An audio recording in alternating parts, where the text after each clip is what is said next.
Here we are in our 5th week already of Lent and of our Maranatha House Church study. And today we look at Good Friday afternoon, Golgotha. And so we're entering in our thoughts now the real high point of Jesus' way of the cross. And so we'll begin here with the passage is Luke 23, 26 to 56.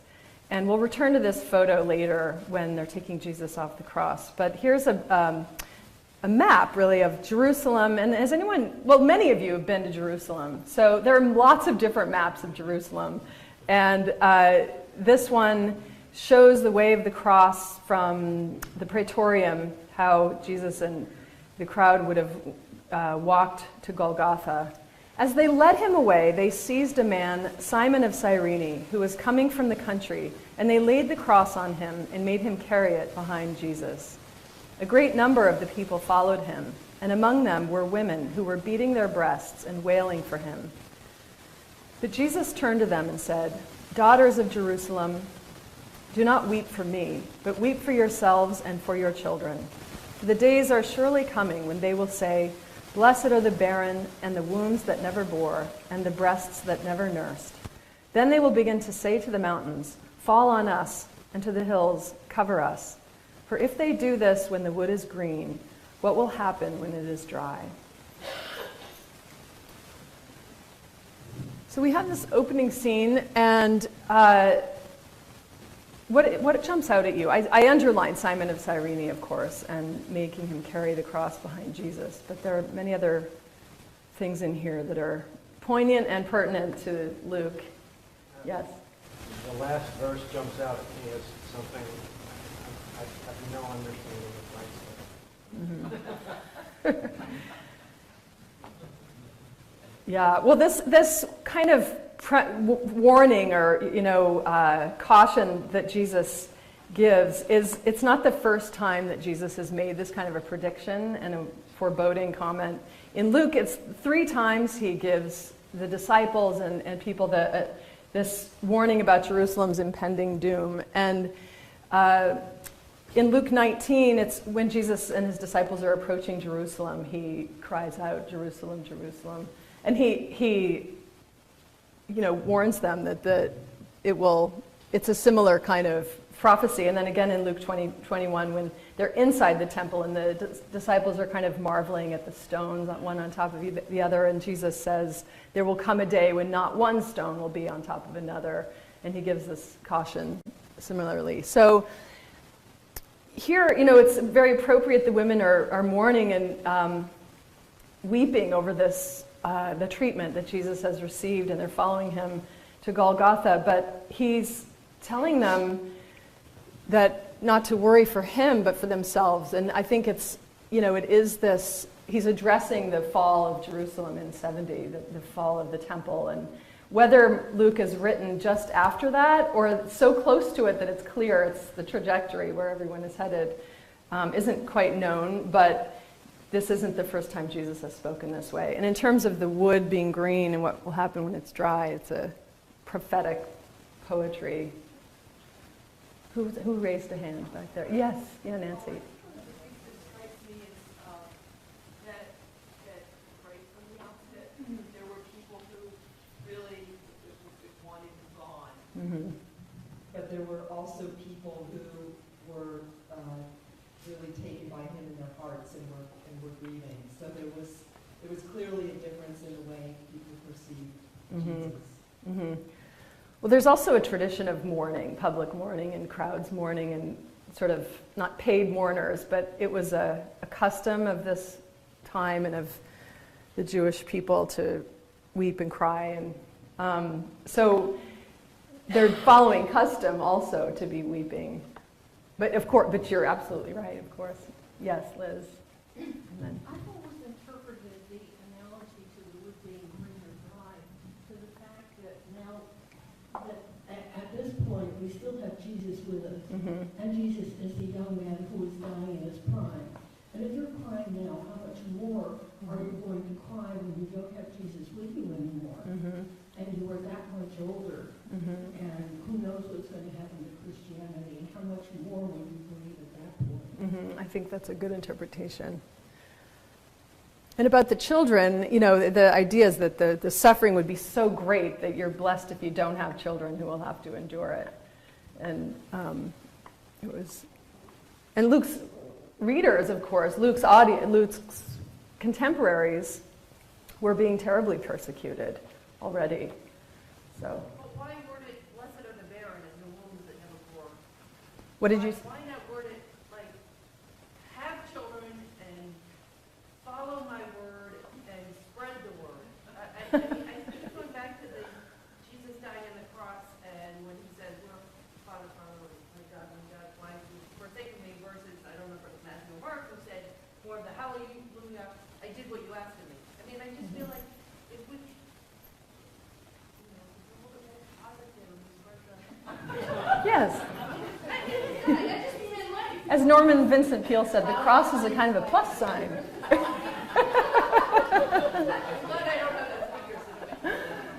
I know. Would that it were more positive. No, but it's a theme in Luke that Jerusalem is imminently going to be destroyed or has just been destroyed, and so it's very very connected to its context here. Okay, so this station in Jerusalem has to do with Simon of Cyrene. Oh, did you have a comment about the text? Is going to your next slide. What do the biblical historians or whatever, how do they, some of them say that Jesus carried the cross all the way himself, and now we've got Simon of Cyrene carrying it. How do those? Yeah, well, a lot of it's tradition, but all the Gospels mention Simon of Cyrene. I mean, they mention him having help. And so Jesus does carry his own cross until he falls and needs help. And so he's mentioned in there. Tradition would want Jesus to be so divine that he carries it the whole way. But in John's Gospel, he is more capable of doing it himself. Well, I loved this. This is an image from a German painter, Sigur, what's his name? Sigur Kodur. And he studied theology. He was a prisoner of war in World War II, and he studied theology at Tübingen and was ordained a Catholic priest in 1971. But I loved this. This is a unique image, I think, of Simon helping Jesus. He's the darker-skinned one, because Cyrene is a place in North Africa. And it's the one and only time that Simon is mentioned. Oops. I don't know if I answered your question at all, but there's different interpretations of even the passage of how he carries it. But the text says they made him carry it behind Jesus. So that's a nod to the idea of discipleship, that we carry our cross, but we're always following Jesus. I don't know exactly what Luke is doing there, but I bet a lot of you have some good ideas. But the Gospels agree that Simon was present and helped. Go ahead. Jim, did you have something? Sort of what my question was, the timeline. Mm-hmm. And then, to me, that implies that Simon carried the cross from the beginning. That could be that, because in the station, there's a point where Jesus couldn't carry it anymore. Maybe that was Simon. It's a point for meditation, for anyone to interpret what's going on there. The timing of it is a little bit different in each gospel. Jesus carries it for a time, and then they have Simon come and help. Anyone else on that topic, or any topic? So, who are you pointing to? Oh, yes, we are. It's just interesting as we read through it. Thank you. If you go back please to the text, it's the they. Who are they? And throughout the description of what happened, it's men who are the evil standing around, hurting Jesus and so on, and it's the women who follow him, giving rests and waiting. Kind of, is that worth mentioning? There are several good men who appear in this whole text today, including Simon, but they would be, I think, here the Romans, the Roman guard. They would have led him away. They're the ones who could carry out the crucifixion. It wasn't in the possibility of the Jewish authorities to do it, so that's why they handed him over to be crucified. So that's who's leading Jesus away, and they appoint Simon. But yeah, the women always seem to come out clean in Luke, but there are many. You'll see later. There are more men who come along that are called good and righteous, and throughout Luke, lots of good and righteous. Zechariah, there's Simeon in the temple. There are a lot of other sort of good and righteous men. Okay, so here is Jesus talking, just a sort of modern icon. Jesus talking to the weeping women. I put stations in there, just, these are different stations of the cross that are very traditional whenever you find stations in different churches. Kathy. The station before this, there's writing on the plaque. Mm-hmm. In what languages are it looks like two different languages. Hebrew and Arabic, I think, right? Am I wrong? Yeah. Hebrew in the top line, Arabic is in the middle. Yeah. Of course. Right, and Latin. And the Below top two that. are right to left. Right, that's right. That's correct. And the top is which one? Okay, Arabic. The top is Hebrew, the middle is Arabic, and the third is Latin, of course. The other one says it's the Lord of the suffering. Oh. I don't know what the other suffering means. That means the way. Same thing, the way of suffering. The way of suffering. Mm-hmm. Yes. Actually, when you think about the soldiers allowing someone to help Jesus, do you think that was out of compassion or just out of expediency? That's a good question. I mean, it's hard to imagine they were compassionate at this point. But it's But- also like, Maybe just to get the show on the road. They had to get it I moving. mean, that's kind of a cynical way of looking at it, but I mean, could you actually, that there was some thought of, It could be he simply couldn't do it. I mean, he'd already been beaten and, flogged and everything. So it could be he just collapsed and they couldn't get there if they didn't have someone help. and was it the rule that they had to take the cross up? I mean, why didn't they just pick him up and carry him? They could appoint somebody else to do that. And they did. Yeah, I think the Roman, I don't know, but I think the Romans were not, the story will unfold how they continue to mock and scorn him. So I don't think there's any sort of compassion in the mix. It's practical. There's Simon on the side of the road, not complicit, necessarily. And okay, so moving along. 2 others also, who were criminals, were led away to be put to death with him. When they came to a place that is called the Skull, they crucified Jesus there with the criminals, one on his right and one on his left. Then Jesus said, "Father, forgive them, for they do not know what they are doing." And they cast lots to divide his clothing. And the people stood by watching. But the leaders scoffed at him, saying, "He saved others. Let him save himself, if he is the Messiah of God, his chosen one." The soldiers also mocked him, coming up and offering him sour wine and saying, "If you are the king of the Jews, save yourself." There was also an inscription over him, "This is the King of the Jews." This is a rich one.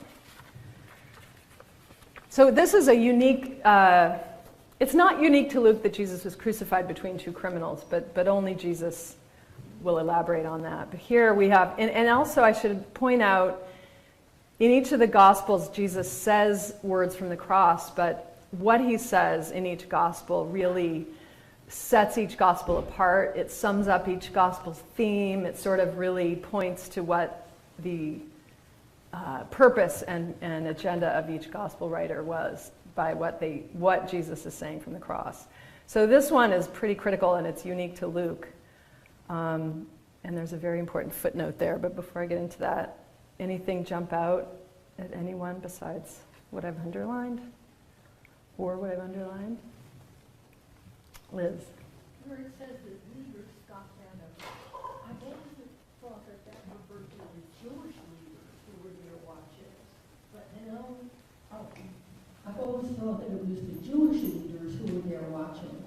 But now I'm wondering if that's the case. If they weren't allowed to crucify somebody, would they have come to a crucifixion? They came to this one because he was one of their own. I'm not sure I understand the question fully. Would they come if it wasn't Jesus, do you mean? They here is the... Well, they are, in a sense, responsible for all of this. Well, they is whoever has come before, the crowd, the Romans, the soldiers, No, but the leaders. specifically- Yeah, the Jewish leaders, that's right. The leaders of, it's the religious leaders and the Roman leaders all on the scene here who are scoffing and mocking. So you're saying even though the Jewish leaders weren't allowed to say, crucify him, Mm-hmm. you're surprised that they allowed themselves to go watch it happen? Yeah. Mm-hmm. That's an interesting point. I've never really thought about whether they would go or not. Well, they wanted. They couldn't have blood on their hands or touch the body, but, you know, they were, They certainly wanted it to happen, yeah. and they made it. I think as witnesses too, you know, they'd want to make sure it happened. So someone had to go and witness it. But it sounds to me in this whole unfolding that was the thing to do that day. I mean, everyone was there, so it wasn't just happening off on the side. They'd all been centrally involved in his sentencing, his trial, you know, so they weren't going to go home now. That's my sense of it. But this thing that Jesus says, you know, they being it is ambiguous, Liz, because I think even in the interpretations, scholars aren't sure. Is Jesus saying forgive the Jewish leaders or forgive the Romans or what? But they, you know, who knows? But this footnote here that you see, the earliest manuscripts contain these words from Jesus, but there are many early ones that don't have it in there. That whole sentence. Oops, I keep doing that. It's not my computer. So it's so powerful. This is, and in Luke, it's throughout the Gospel of Luke that Jesus is all about forgiveness and forgiving your enemies. And that is a theme, but many early manuscripts of Luke do not contain this phrase. And there are different possibilities of scholars saying why it's not there, but one of the most interesting ones is that early church took it out because it was too difficult. You know, they themselves were being persecuted by both Jews and Romans, and they thought this is just a point too far. And we can't forgive these people. We can forgive in general, but not these people. This is too hard. And they just, it was beyond the pale. So I think that's fascinating. Nancy, and then Brian. I guess on sort of a personal level, that quote there from Jesus talking about forgiving them at that point, realizing that what he's already been through, just reminds me of why, you know, I need a church community and I need to pray every day and be, you know, in grace, because that's I don't know, it's a benchmark that's too high for your basic human. Right. It is. Brian. Don't you also feel, Nancy, that those who put him to death really knew exactly what they were doing, but they don't understand in the cosmic sense the realm of what God thinks for all of us. And so I find it almost like a dichotomy that, you know, they knew exactly what they were doing, but they do not know in the grand scheme of God's world. Right. They don't see their unwitting, you know, help to the purpose. Yeah, it's powerful. Brian, go ahead. What they said. No. Yeah, for me, that's the beauty of the whole thing. It's the contrast. It's unthinkable to forgive these people who are still mocking him, hazing him, his people, the Romans, everyone. I mean, that's the inspiring part. And it's only getting worse. It's only getting worse, and you go back to kind of some of the other questions, like, I think this, you reflect on the story, it's been a long couple days. He's exhausted. He's beaten down. He's, overwhelmed. And yet his central thought is, forgive them, so that to me, like, it's all coming together, and that's the central message. Right. I'm forgiveness. Yeah. Anyway, that's fine.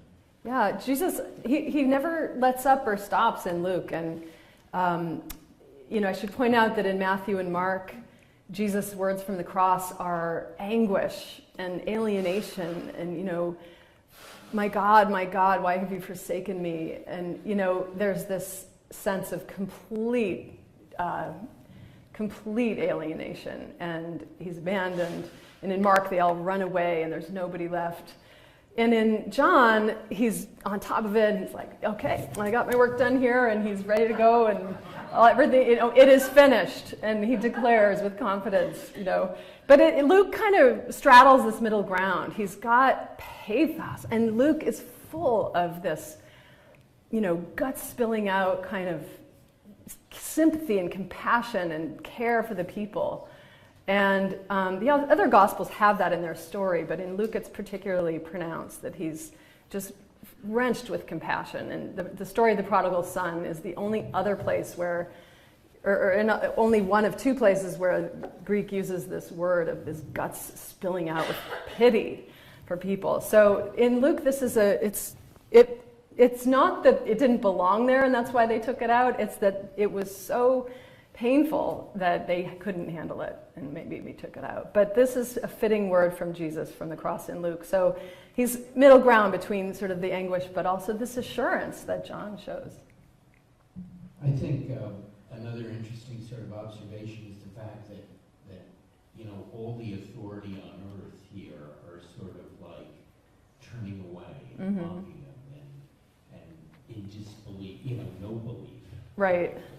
And so you've got this whole, several lines about everybody mocking him and turning away, and this is just nobody believes, if you will. Right. They're taunting him. Exactly, and it's about to change, obviously, and who is the one, that actually sees through it all, and it isn't all the authority on earth and all the human beings that.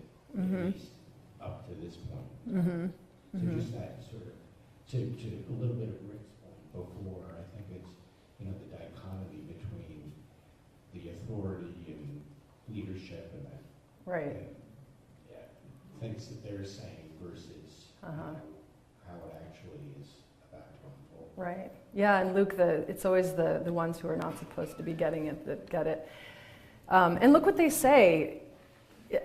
Think about whether these things echo other stories in Luke. If he is the Messiah, let him save himself. If you're the King of the Jews, save yourself.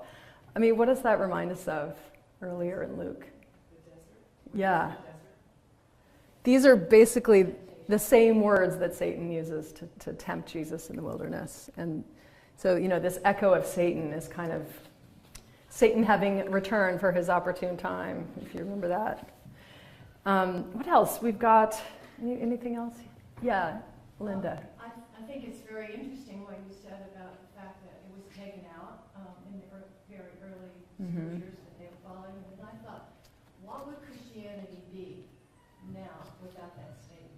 Because it's one of the most powerful benchmarks for all humanity. Right. Which statement? I'm sorry. This is my question too. Which statement? Father, forgive them. Yeah. So the part in brackets, number 34, that's what you're saying is the first Yeah. one? That's the first word of Jesus from the cross in Luke, and it's footnoted that it was removed in certain early manuscripts. Yeah, because I agree with Linda. It really seems to me that that is one of the main messages we get Right. from Jesus, to forgive everyone. So Yeah. it's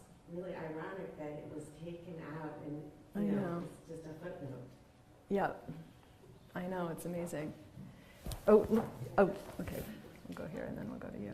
I think it's all the more ironic it was taken out because as we proceed through the development of the Christian church in the period of martyrdom, we know that this served as a very example of what the martyrs were supposed to behave like when they were being tortured to death. Right, it's the model death. That, Yeah. and Stephen is the first martyr who goes on to say just the same thing.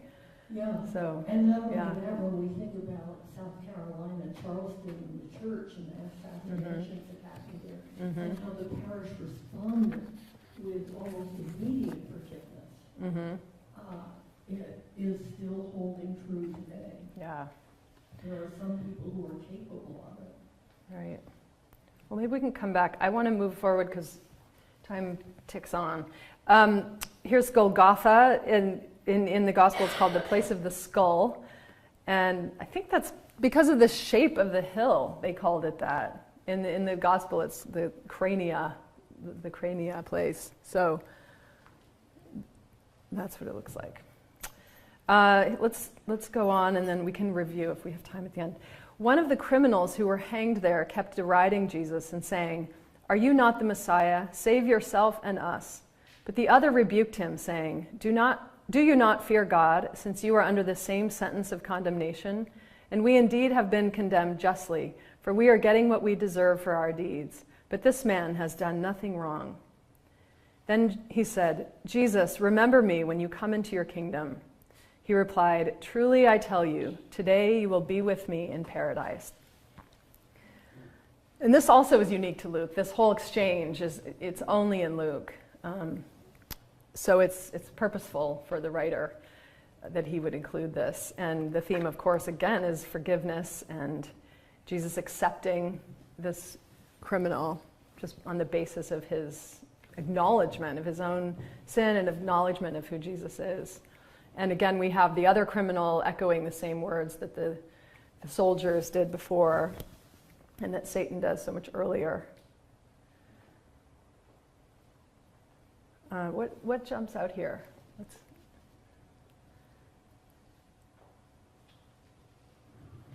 This word remember, Jesus, remember me when you come into your kingdom. It reminds us a little bit of the song of, I'm sorry I keep doing that. It reminds us of the song of Mary, that God remembers his people. And a God that remembers is a God that redeems. And so this criminal is sort of aligning himself with the ones who know. And Jesus, too, he uses this word today a lot. It's this kind of palpable present moment that Jesus is present and saving right in this very moment. He says that in various times, I think. Where else? Luke uses it. Today is born in the city of David a Savior. When Jesus gives his little sermon in Luke 4, he says, "Today this scripture is fulfilled in your hearing." And with Zacchaeus, Zacchaeus is repentant. And he says, "Today salvation has come to this house." In Luke, they're driving home that Jesus embodies the very presence and saving action of God right in the moment. And it's not like, when you get to heaven, you'll be saved. It's like right now, the kingdom is right here and today in your hearing. This is happening. So that's sort of powerful, and that's a unique thing of Luke, too. So anything else? There's some art here. I do feel like, Elizabeth, if you go back for a second, that the phrase, "Jesus, remember me when you come into your kingdom," I kind of feel like it's the whole essence of our faith in God. Because he has to be faithful that when Jesus goes to heaven, he will remember him and bring him along with him to heaven. So I think that's beautiful. It is. It is beautiful. And it's interesting, that's all the guy says. I mean, remember me, it's not much. It's not asking for much on the face of it.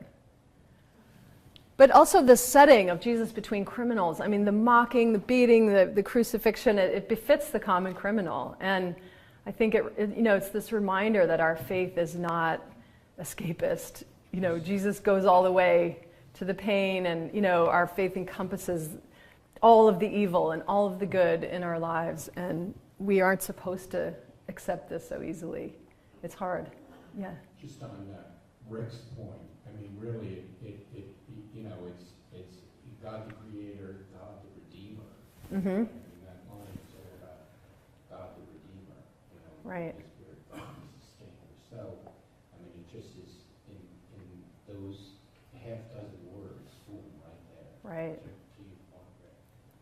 That's right.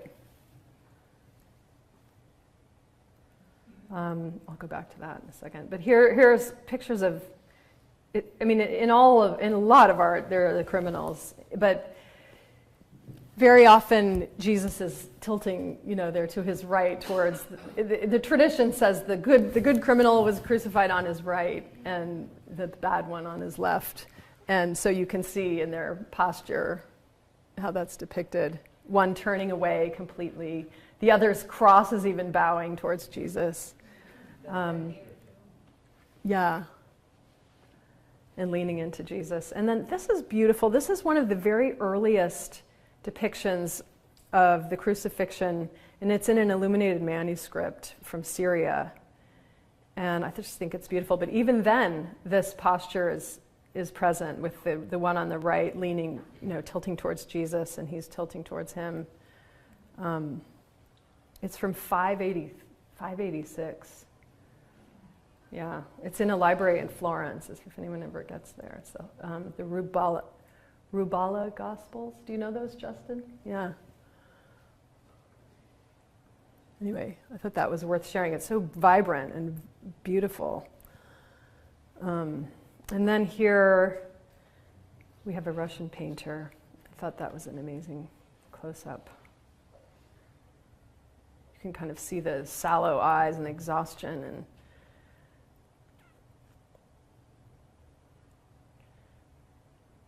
then one more, sort of more traditional.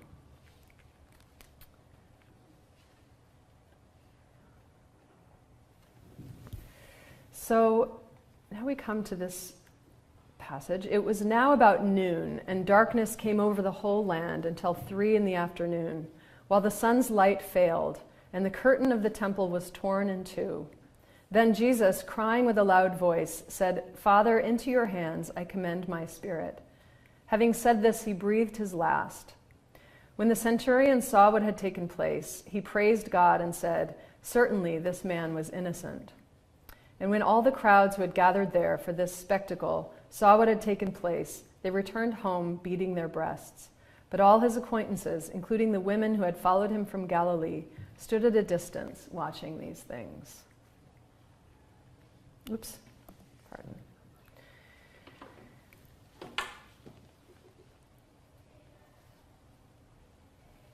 Comments? Jill? Well, it just strikes me that when they say they went home and they were beating their breasts, that it seems like they would have turned around and followed Jesus, but then the next day they kind of forgot everything, and because it wasn't, they didn't, everybody didn't follow him after that. Mm-hmm. You mean follow how? As disciples? Yes. Well, he hadn't risen yet. Right, but why were they beating their breasts? Just because they thought they... Yeah. But was everybody grieving? Well, it has this sense of illumination, like maybe they really heard his words, or they saw what happened. They heard his words and then they... He was dead. They were beating their breasts, grieving, maybe regretting, who knows. But, and also just how horrific. I mean, wouldn't you? I think you would beat your breast if you'd witnessed this, no matter what. But that's a good point. I don't know. We don't know. And so many didn't follow. It still took to this day even. So, Nancy. Does beating your breast always mean that you're grieving, or could it also be a sense of triumph? Maybe that's too strong. Oh, yeah, I don't think it's that here. I think it's real devastation, or just, grief, sorrow. And the followers standing at a distance are watching. So that's interesting too, because they hadn't exactly stood up for Jesus or been there at his defense. So everyone's watching from their place, but it's interesting. Here we have the third saying, Father, into your hands I commend my spirit. This is more akin to that assurance in John where Jesus is confident in who God is, and to the last. And I should have mentioned with the criminals before, Jesus is really continuing the same kind of ministry that he had throughout Luke when he's offering this criminal his salvation. It's typical in Luke that he would offer it to the criminal, to the sort of marginalized and the lost. And so he's just continuing on his same work, even at this hour of his death. And here, from the beginning, he's been assured of God's presence. And, when he was tempted in the wilderness, he says, love the Lord your God and your Lord alone. You can't worship other gods. And he tells that to Satan. And, so from beginning, these scenes bracket the life and ministry of Jesus in a very kind of poetic way and poignant way.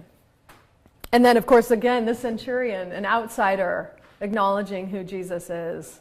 And all these mockings before now, they've unwittingly kind of affirmed the titles of Jesus that Luke's been driving home. Like, this is who Jesus is, this is who he is. And it's either said in mocking tone, and it's still true, or finally the veil comes off and someone can see and they declare, like as the centurion here does, or as Peter did earlier. So that's another motif in Luke. It's kind of never the insiders that quite get it. Robin, and then, Robin? I just wanted to say that before we talked about the guards doing their job, taking him where they had to take him. That doesn't mean that they didn't have a niggling doubt. They were just doing what they were told. And, this one turns around at the last, but I'm not sure that it was at the last. Interesting. Yeah. Yeah. And he praised God. That's kind of amazing. That's a very strange thing to say, I think. Praised him for what? Right? Because look what happened. Kathy.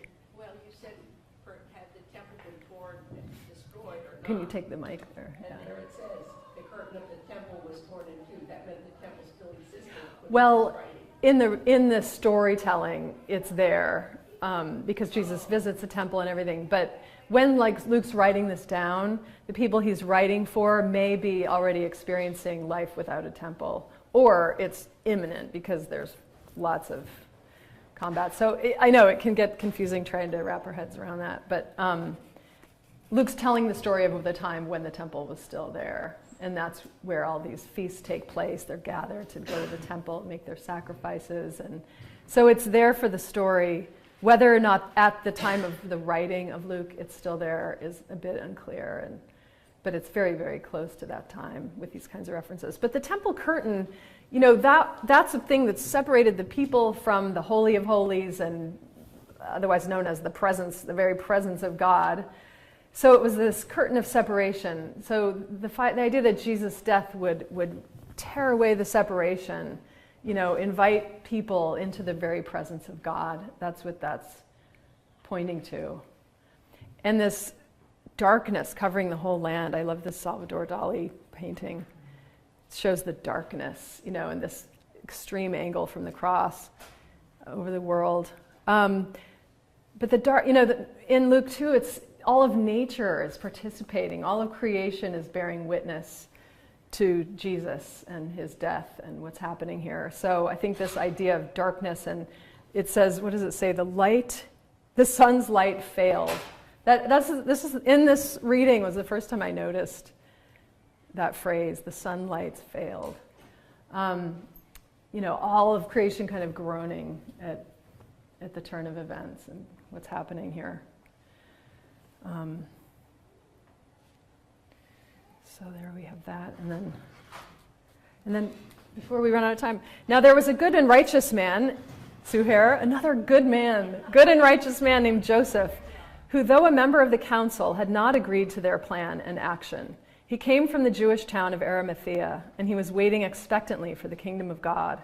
This man went to Pilate and asked for the body of Jesus. Then he took it down, wrapped it in a linen cloth, and laid it in a rock-hewn tomb where no one had ever been laid. It was the day of preparation, and the Sabbath was beginning. The women who had come with him from Galilee followed, and they saw the tomb and how his body was laid. Then they returned and prepared spices and ointments. On the Sabbath day, they rested according to the commandment. So here's our good and righteous man. And, it's a real return to the beginning of Luke's gospel, where we have good and righteous people of the Jewish people. You've got Joseph, Mary and Joseph. You have Zechariah. We have Simeon. And there's a centurion earlier in the gospel who asked Jesus to heal his daughter. And there's lots of different people who come to recognize Jesus. And, he had not agreed to their plan and action, as Robin pointed out. Some may not have. So he went and asked for the body of Jesus. All the sentences in here all point to how Jesus received his proper and good burial fit for a noble person. And so, there was permission. He went through the right channels. Jesus was given this very good burial as he deserved. Wrapped it in cloth, laid it in a tomb where no one had ever been laid. I mean, he rode in on a donkey no one had ever ridden on, and now he's being laid in a tomb where no one had ever been laid. And the women follow. Here again, they're witnesses. In other Gospels, they're the first witnesses of the resurrection, and here they're the witnesses to the burial. They saw the tomb. This eliminates any doubt that they would have returned the next day to the wrong place. They've seen it. They've seen him laid there, and they go and prepare the spices and ointments to bring back on the third day after the Sabbath. So the just man gets his proper burial. Any comments before we have to close? Yes. I was watching yesterday a documentary called Jesus, and there were two historians making comment that one of them said if it weren't for Thomas, there wouldn't have been any Christianity anymore. In other words, it was not. The second one, they said that there is some thought that they're blaming Pilate, or sort of not blaming the Pilate, because this was done afterwards when Christianity were being persecuted. They wanted to show that the Romans weren't at fault. If the Jews were at fault. So they sort of were or weren't at fault? Well, the Pilate was the one who really at fault, but they blamed the Jews so that they don't get persecuted by the Romans afterwards, after the so right. That creates another controversy. Yeah, there are a lot of tellings of the story after these Gospels that tailor them to their own purposes, I think. But here we have a picture of Joseph taking Jesus down from the cross, or putting him in the tomb. I don't know why, I didn't mean to leave that one in there. But I want to take you back to the beginning image of our opening, because that's where we get this. Oops. Here it's kind of the full cast of characters. Oops. I'm sorry, I'm not an expert on these buttons. So in the red, this is really more of an image from John's gospel, but I love the movement and all these characters that we know in our minds. They're not all Lucan, but the red one is said to be John, St. John. And Jesus' foot is resting. Where's my pointer? I can't think where I put that thing. And Jesus' foot is resting on the shoulder of Mary Magdalene. And here we have probably Nicodemus and Joseph of Arimathea. And the mother of Jesus, her arms stretched towards him. This woman, I don't know who that is, but another of the women, all taking Jesus down from the cross, but it's powerful. So we are out of time, but any last comments or anything? Thank you so much. And next week is Holy Week, or Palm Sunday. So we're not having necessarily, well, Peter has a plan, but we're not going to jump ahead to the resurrection account that week. That would be a little jarring, I think. So he's going to do something, but not that. So, on topic. But thanks a lot. I'll see you in church.